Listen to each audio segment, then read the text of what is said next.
good things. The country one was good though. I watched the country one. Yeah, I watched all of them. And the first one, so the Boyz II Men Effect discusses Boyz II Men's rise to fame, as well as the copycats with the boy bands, which we've seen. With the white boy bands, and something we've seen before. Always, right? And then just from our generation, from New Edition. And them being copied by New Kids on the Block. And most people don't know that they had the same, all of them, and the same manager. Same manager had Maurice Starr. And then you get the New Kids on the Block takes off. New Edition still on the bus. Like that's sincerely. And then going to the project. And like I said, with Nicholas Shea from 98 Degrees, he said everything that Boyz II Men did, we did. We emulated them. And when they were showing this montage of Boyz II Men videos versus videos from 98 Degrees, NSYNC, Backstreet Boys, like, holy shit. Like, same outfit, same background. It's like, oh my God. But then it gets to a point where, as Boyz II Men said, everything they touched turned to gold. They were like unstoppable, beating their own records on the charts. And then just one day. Yeah, I liked it. I mean, I like the thing that was hilarious is, and I mean, all the time, they really don't like Mike in Boyz II Men. They say he wanted to be an accountant. Yeah, like they are pissed. Like it is, I need them to go on Ayana Von Zahn and get some healing. But he's been on there, you know that. Has he? Mike has, yeah. I didn't know that. I'm after YouTube. That's what I saw. I saw it on YouTube. They need to get some healing going on because, like, it's some bitterness that is still there. Well, it's an interview that they did on Questlove's podcast, and basically Mike lost them a whole bunch of bread by not showing up to shows because they get paid for 4 people instead of 3, and people and promoters were like. Well, damn, we the main 3 that sing. Oh, well, I paid for 4 Boyz II Men, not 3 Boyz 3 Men. You know, I didn't pay for that. And they said he just basically was like, I don't want to do nothing. And then it was something deep that Sean Stockman said on that podcast. He says, if you look at it now, we've been a trio longer than we were a quartet. Now. Yeah, because he left in like the early 2000s. Yep. Yeah. And he said that because they were asking, could they reunite? He was like, we don't even know him no more. We spend more time together as a trio than we have as a quartet. We don't even know who he is to even bring him in this fold. And I was like, damn, that's real. That's real shit. Like, I mean, and they don't need Mike. I mean, as they said, they had to go from a 4-part harmony to a 3-part. And once they figured that out, but I love how they were like, when they were saying that, people always be like, oh, sing right now. Sing something right now. And they're like, okay, it's like, it's going to take us forever to do it because we can't just, but that's that musicality of it all, right? That these are true artists that can sing for real. And it's just not going to work. We're just like, okay, let's just knock it out. No, we need a minute. Okay, get your note. Okay, we're gonna do like that's it. Like I said, it was really great. That was a good episode. But then the second one with T-Pain. Yeah. And then so like it started coming out I guess a week or so ago. You started seeing all the articles that were talking about the documentary of Usher said to T-Pain that he fucked up music, put him in depression, and so everybody's like, wait, what happened? And it's like, but as T-Pain said, like, yeah, there was a conversation that they had at one time. That's what he said, but that was a long time ago. They've been good, like since then. But people hold on to what he said. He said that back in '99, and they still beefing over that shit. That's not true. But then when he said it, he wasn't really bashing them. He just said that just hurt his feelings. He's he wasn't really bashing Usher for real. He just said what he said. He said with no hard feelings. Like, but that's just real shit. Somebody can say something that hurts your feelings, and y'all can still be cool, but that hurt my feelings when you said it. And that's exactly what happened. But the idea of auto-tune ruining music, it was everywhere. But as T-Pain said, and we all know, he's not the one who created it, nor is he the only person who was using it or had used it. Period. like I think we all became.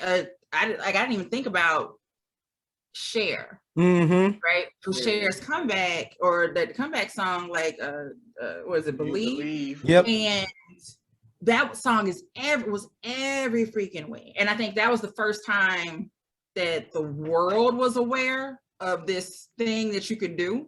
But kind of find out shit had been around forever. And yeah, he didn't invent it. And but the man's a hit maker. And then when he did that Tiny Desk concert with NPR, that's when he sang, and everybody's like, "Oh man, he can really sing." He's like, "Yeah, I can sing." Like, you know what? Fuck y'all, because like that's what it takes for y'all to respect me. Like, forget everything else I've done. And again, he's a hit maker. Period. So it was awesome to. It was a very good look into T-Pain as a person and the ridiculousness of people thinking that he ruined music, or Jay-Z like doing the death of Autotune, or with Kanye 808s and Heartbreaks. I've always said no one will listen to that album because of the Autotune. Everyone dismisses the album immediately, and 808s and Heartbreaks is an amazing fucking It's an amazing album. It's an amazing album. Amazing album. And people I know people who are Kanye fans who will tell you, I still ain't listened to it. Like, why? I don't know that Autotune, man. Like, are you shitting me? That's seriously. Because that's pretty much the sound that waved pretty much the last decade in rap. Nigga, speak on it. People don't want to talk about that. All the futures. You at the thing, you sitting there doing all of the T-Pain songs. All of them. But 808s and Heartbreaks, you can't fuck with. Okay. I guess. But I'll listen to that tonight. That's one of my favorite Kanye albums. Yeah, Kanye. I mean, that album is. I mean, you got to think about all the other stuff that. I mean, I guess people probably looked at T-Pain with it more because he got oversaturated maybe with it because everybody wanted to be on their hooks, and that kind of. But that can happen with any artist. It's just that happened. That was his thing that people used to think he's lame, because every artist, he'll be like, "Oh, well, I'm tired of Hammer with the hammer pants, and I'm tired of, insert artist here because of whatever they overexpose themselves," and that's what happened with T-Pain. That's how I looked at it. When him and Lil Jon had the battle, I just looked at it. It was like that was pretty much my 20s.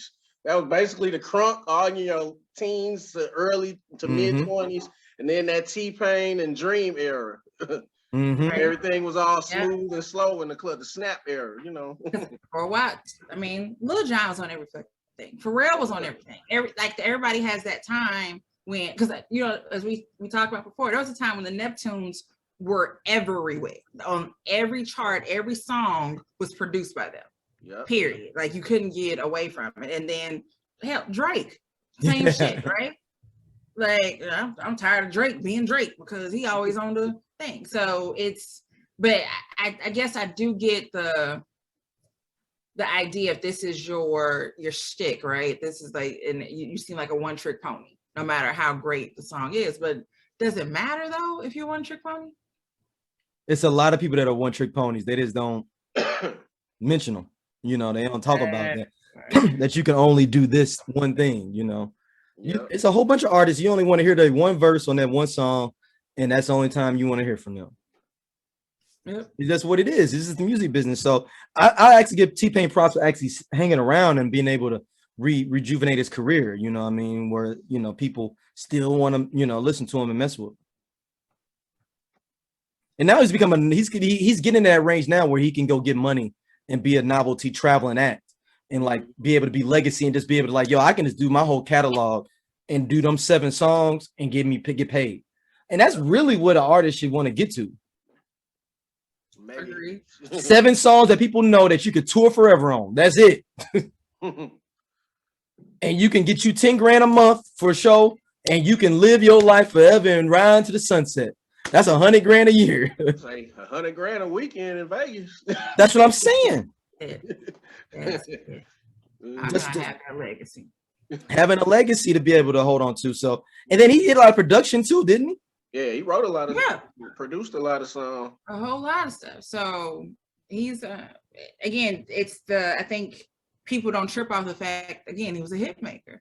No matter what. Like, he was able to get into the business. He was doing the Autotune, but still I ain't gonna lie, he outshined R. Kelly on that Flirt remix. Yeah. Nigga, on Yo, T-Pain is Pop Lock and Drop It when nigga when like this. Come out, Yeah. like that's when I get amped. That's the only version I have downloaded is the one with him on there. Like that's when it gets like it's on when that happens. dude, this dude is featured on 77 songs. Damn. Bruh. 77 songs he's featured on. That's his features. Yeah, I'm not even talking about his songs. I'm talking about That's his features. and that's where I think he kind of got caught in. You know, that's a lot of features in 10 years, like 10 years. 77. A lot of that was probably in that 06 to 09. And, you know, and you're right. That you saying and probably 77 in a 5-year period. Yeah. I mean, and I'm looking at them, these are all hits. Yeah, so a lot of that had to be like 07, 06. He's got hits, man. So you can't hate on T-Pain, man. That man doing what he can the best. Yeah. All right, next up, this email comes from Larissa. She says, Stacey, I love your concept of Free Before 11, but I wanted to ask you all to discuss how would Free Before 11's comeback come in 2021? First and foremost, as a representative of Free Before 11, I would like to state we were not asked to be on the BET show, The Encore.